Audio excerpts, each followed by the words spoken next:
My name is Maura Egan and I am an artist. I teach China painting and I make jewellery and I do wood turning. Okay, perfect.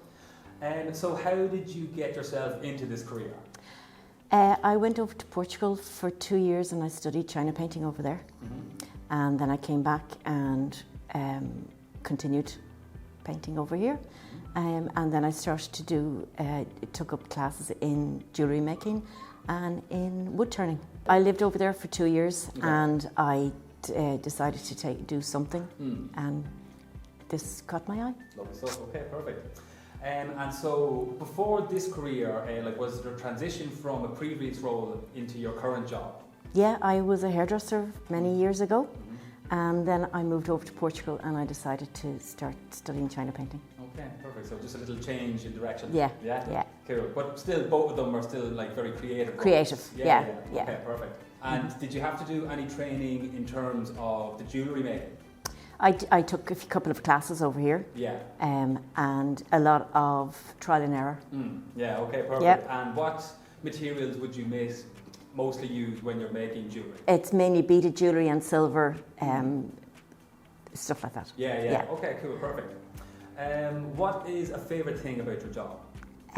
Favourite thing about my job, it doesn't feel like a job. Yeah. Just doesn't feel like a job. It feels like you're doing a hobby all day long. So like you really enjoy that, obviously. Oh yeah. Yeah. Okay, cool, perfect. What would you say to others to inspire them to consider a similar job? Go with your gut. If you enjoy doing something, do it. Then you will never feel like you're working. Yeah, that's good advice. In your opinion, what skills or personality traits are useful in this profession? Patience and more patience. Because for all the things that you got right, 10 of those things went wrong. Yeah. So just stick with it and it'll work out.